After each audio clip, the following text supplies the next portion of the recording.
All right, it's time to try the big trend, the Grimace shake. Happy birthday, Grimace. What's this hubbub all about? Yep. Tastes like a very sickeningly sweet berry shake. It's solid. It's fine. I don't know if I drink the whole thing of this. All right, well, happy birthday, I guess. All right. Hello, Internet! Welcome to Food Theory, where we know a lot about purple-colored murderers. Some might say a bit too much. In case you've accidentally been locked inside your basement for the last couple of weeks, let me catch you up in 2 words: Grimace shake. You see, back in 1963, in an effort to appeal to kids, McDonald's launched their fictional character universe called McDonaldland, a fantasy world that was a lot like Willy Wonka's chocolate factory with all the candy swapped out for fast food items. You had milkshake volcanoes, trees that grew apple pies, filet-o-fish lakes, you know, just the absolute healthiest of magical food-based lands. And just like with any good fictional world, McDonaldland was filled with a cast of colorful personalities. You had, of course, Ronald McDonald, but you also had supporting characters like Mayor McCheese, Officer Big Mac, the Fry Kids, Birdie the Early Bird, and of course, the Hamburglar. And all these guys made sense because they related directly back to the food. The Fry Kids are fries. Duh, the Hamburglar steals food because it's so good. Birdie the Early Bird was there to shill for all the breakfast items. Every character had a clear and proper place. But amongst them all, there was one weirdo of the bunch, Grimace, the purple blob thing. And I'm a bisexual man. Growing up, I thought this guy was supposed to represent the chicken nuggets because of his shape. Turns out, not even McDonald's knows what he's supposed to be. You did your thing, dog. Not that I'm calling you a dog. I mean, you're more like a big purple... I don't know what you are. According to an official McDonald's archivist on Twitter, his lore establishes that he's the, quote, embodiment of a milkshake or a taste bud. It's practically the equivalent of me saying that food theory is the embodiment of a theorist's love for food or a fish. One of those is an abstract concept. The other is just stupid. Anyway, this year, as part of the celebration of the character's 52nd birthday, McDonald's released a purple berry flavored shake, and the internet lost its mind, creating one of the darkest fast food trends to be seen in recent history. Basically, the trend involves people wishing Grimace a happy birthday, tasting the shake, and then the video smash cuts to them puking it back up, convulsing, dead, covered in purple. It's a little sweet. That's pretty good.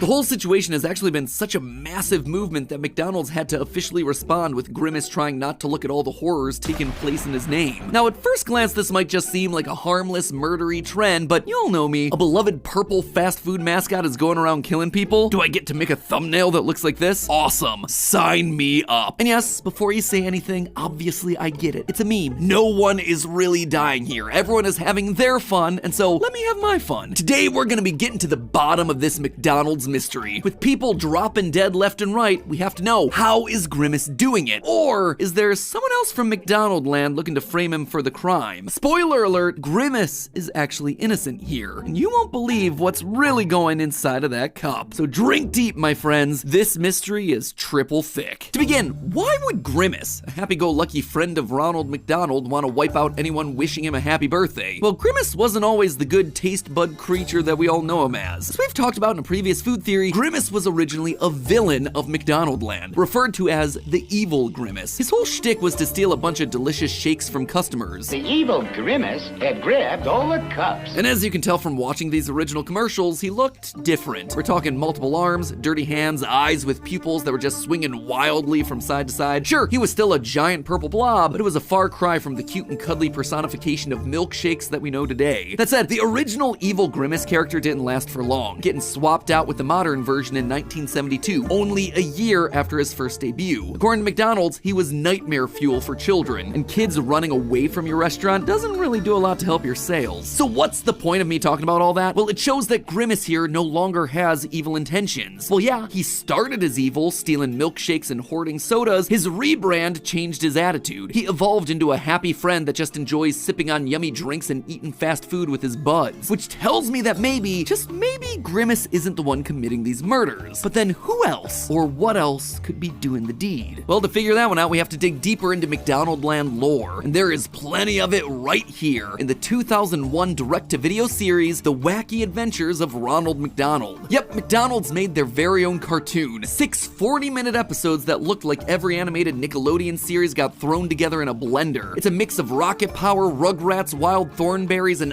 Real Monsters, which makes a lot of sense because they were all produced by the same company. This show literally has everything, including, and I swear I'm not making this up, a time-traveling ball pit. Sorry FNAF, apparently McDonald's did it first. Anyway, while most of these episodes are just generic adventure stories of Ronald and the gang getting trapped in amusement parks or haunted by ghosts, there's one episode that really reframes the backstory of a member of the crew, Grimace. In episode 2, The Legend of Grimace Island, our little taste bud here receives himself a distress letter which prompts him and the gang to go in search of the fabled Grimace Island. I don't know where Grimace Island is. Basically, there's a whole race of Grimace monsters out there all living on this one island. As the story goes, when their tribe's treasure was stolen by a horde of greedy humans, the shy and peaceful Grimaces, Grimaces, we'll just stick with Grimaces. The Grimaces danced so hard that they separated the island from the ocean floor and then floated away to ensure that no one would ever find them again. You have broken ancient Grimace Taboo. No one is allowed to visit Grimace Island. Yep, this is in fact a show that really existed. The whole series is actually up here full on YouTube. I'll link it down in the description. It is a weird ride, man. Anyway, it turns out that the distress letter that Grimace got was a trap set by evil pirates looking to plunder Grimace Island for its lost treasure. Eventually, Grimace and the gang get rid of the pirates, and the local tribe decides to reward Grimace with the exact treasure item that he had just defended.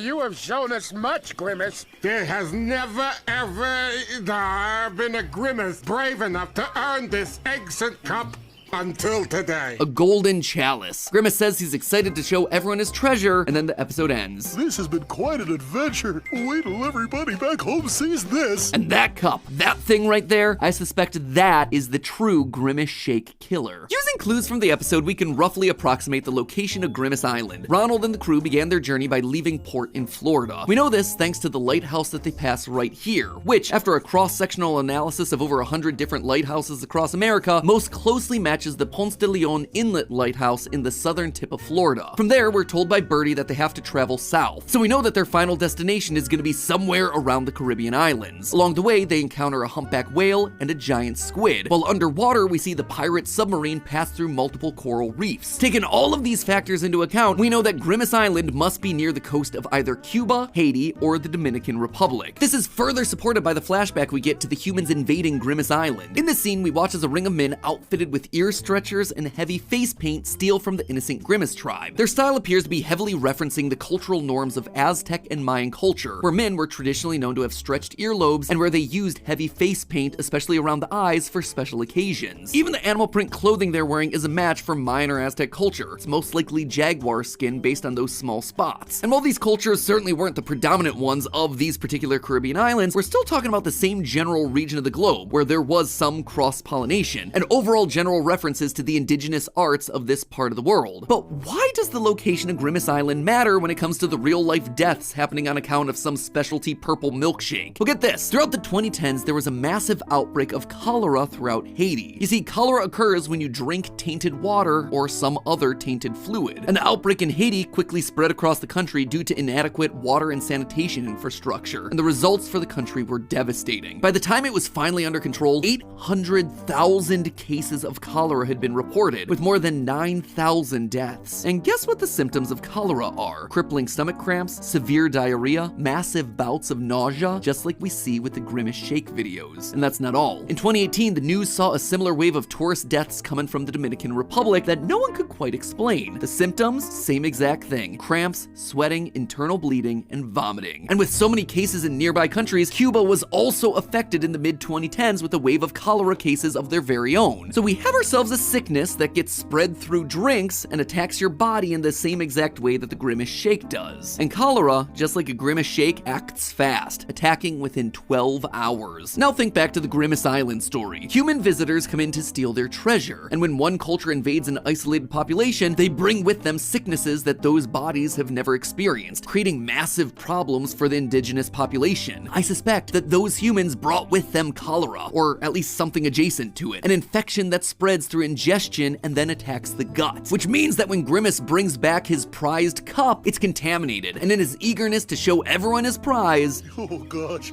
this has been quite an adventure. Oh, wait till everybody back home sees this. he's inadvertently spreading the disease to innocents. I mean, I think we can all agree the Grimaces are not the sharpest knives in the drawer. Heck, maybe Grimace is even using that cup as a place to mix his specialty shakes, which is why we're seeing people being affected so quickly. In the end, the wave of purple-themed decimation sweeping the nation is all an accident from an overeager taste bud wanting to share something that he's proud of with the rest of the world. Unless, referred to as the evil Grimace. Unless, of course, Grimace was originally a villain of McDonaldland. Unless Grimace has just been playing the long game this entire time and none of this is actually an accident. Maybe Grimace never truly moved away from being a villain in the first place. Together, Grimace, we could own this town. Probably a good thing that McDonald's has already discontinued the shake. Wasn't really that good in the first place. But hey, that's just a theory. A food theory. Bottom.